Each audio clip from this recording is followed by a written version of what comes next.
Bienvenue BL Shippers à bord du BL Ship.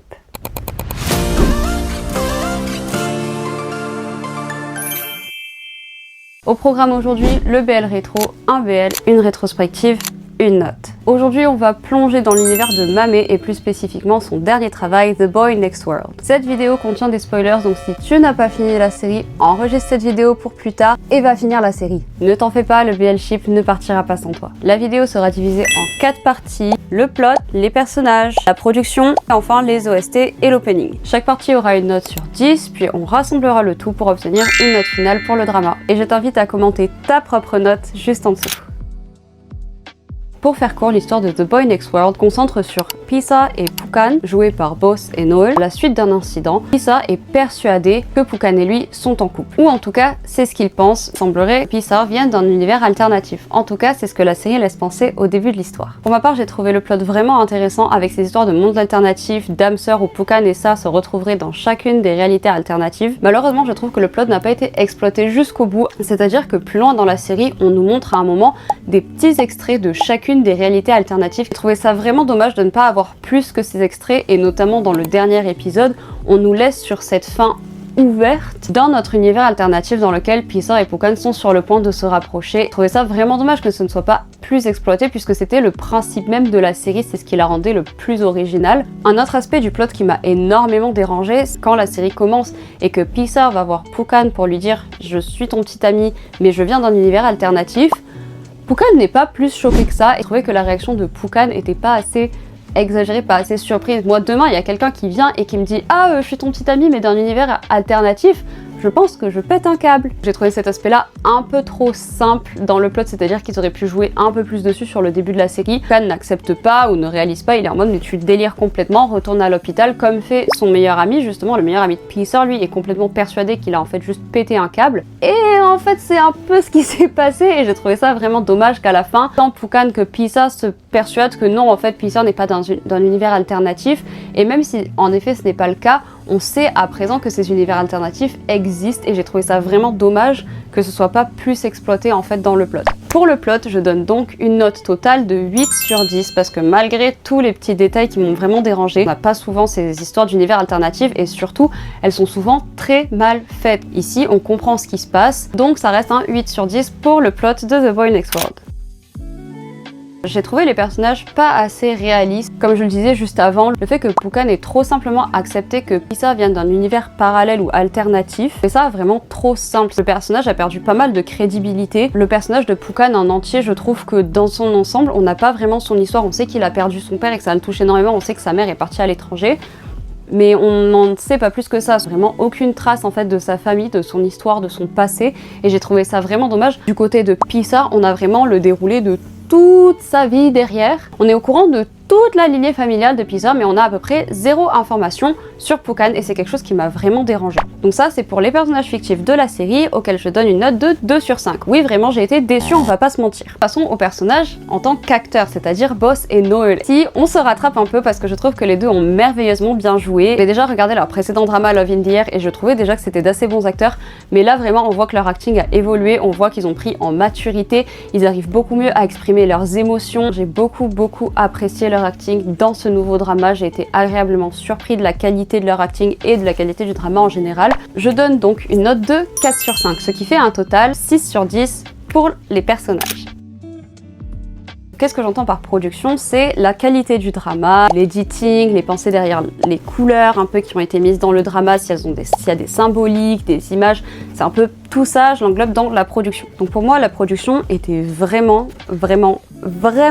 très bien pour The Boy Next World. Je trouve que vraiment rien n'a été laissé au hasard. L'editing était vraiment incroyable, il y a des angles, des perspectives, des cuts qui étaient vraiment super bien faits à mon avis, qui exprimaient vraiment certains sentiments, certaines dynamiques qui étaient en train de se jouer dans la série. Franchement, on voit pas ça souvent, il y avait des editings assez originaux par moments et j'ai vraiment beaucoup aimé. Il y avait des détails assez subtils de filtres qui étaient mis lorsqu'on était dans un univers alternatif et c'est quelque chose que j'ai aussi beaucoup apprécié, c'est-à-dire visuellement différencier le monde réel dont on est en train de suivre l'histoire et le monde alternatif où il y a une histoire qui se passe en parallèle. C'est quelque chose que j'ai vraiment beaucoup aimé dans cette série. Ensuite, pour les couleurs, j'ai beaucoup aimé le fait que Pisa soit associé au bleu et Pukan ou Noel soit associé au jaune. Pukan est un personnage qui est vraiment de type soleil, c'est-à-dire qu'il est tout le temps joyeux, il est plein d'énergie, de bonne humeur, il a toutes ces petites superstitions qui le rendent un peu drôle, maladroit par moment. Je trouvais ça vraiment bien qu'il soit associé à la couleur jaune. On le voit notamment à un moment dans la série où ils sont tous les deux posés sur le balcon de Pukan, où son appartement est illuminé en jaune, tandis que celui de Sir est illuminé en bleu. Et c'est quelque chose que j'ai vraiment apprécié, c'est des couleurs qu'on retrouve tout au long de la série dans l'editing, et j'ai beaucoup apprécié cela. De son côté, Pisa mérite aussi la couleur bleue, c'est un personnage qui est très triste, très renfermé, qui a un dur et lourd passé, qui vit des choses pas évidentes, qui ressort d'un accident. La couleur bleue va tout à fait à ce personnage. Ensuite, je vais parler un peu des effets spéciaux, des CGV et des petits détails qui ont été laissés par-ci par-là, et j'ai trouvé que cela a été très bien fait également dans la production. J'ai trouvé que les effets spéciaux, les studios aussi utilisés pour certains passages de la série étaient vraiment très bien choisis. Beaucoup aimé le fait que l'appartement de Pisa et l'appartement de Pukan soient disposés exactement de la même façon mais avec des éléments différents. Maintenant, quand je parle des détails, un détail en particulier qui a vraiment captivé mon attention tout au long du drama, c'est la cicatrice de Pisa. Plusieurs reprises, on a un close-up sur cette cicatrice pour nous montrer s'il s'agit du Pisa qu'on est en train de suivre ou s'il s'agit du Pisa d'un univers alternatif. On a notamment la référence à cette cicatrice à deux moments précis. La première fois quand Pisa voyage dans un univers alternatif qu'il pense être son univers d'origine, puis quand un Pisa d'un univers alternatif atterrit dans le monde de Pukan actuel qu'on est en train de suivre et n'a plus la cicatrice et donc change totalement d'attitude. J'ai beaucoup aimé le fait d'associer la cicatrice à la personnalité complète du personnage de ça. Je trouvais que c'était quelque chose qui vraiment nous mettait dans le contexte et nous permettait de voir visuellement, encore une fois, les échanges entre les mondes parallèles. Mon dernier point dans la production, c'est l'audio. Dans son ensemble, j'ai trouvé qu'il était pas si mal fait. J'ai eu quelques petits soucis au niveau des sonneries de téléphone, mais c'est quelque chose qui a tendance à arriver en permanence dans les BL taille dès qu'il s'agit d'un vibreur, d'une sonnerie de téléphone. Mais il y a vraiment un gros décalage avec l'audio vocal qu'on peut entendre. Et du coup, ça commence à me passer un peu au-dessus, mais je peux pas m'empêcher de le remarquer tout de même. Comme vous avez pu le constater, j'ai quand même fait beaucoup de compliments sur la production, et la production gagne un 10 sur 10. Vraiment que The Boy Next World a eu une très bonne production quand on sait que le précédent drama qui était sorti dans les univers de Mame était Lovesick, qui n'avait pas du tout le même niveau de production.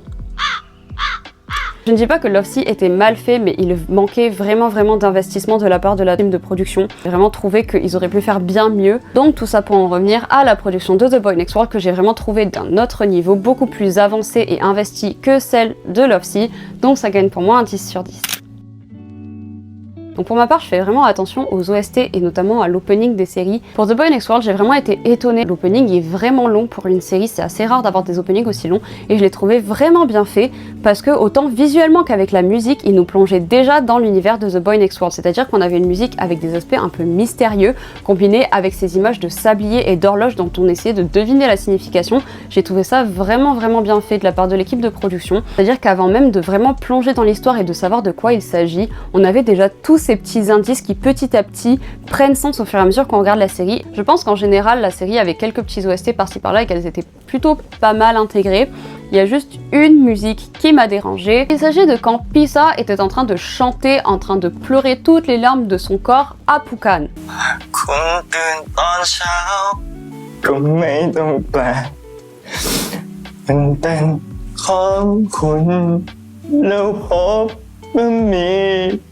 Ça, par pitié, faut arrêter. Faut arrêter de faire chanter les acteurs pendant qu'ils pleurent. Faut arrêter de les faire chanter sans aucun mastering derrière. C'est moche. C'est juste moche. J'adore Boss, j'adore sa voix, c'est un très bon chanteur. Je l'ai déjà entendu live, il chante très bien, mais pas comme ça.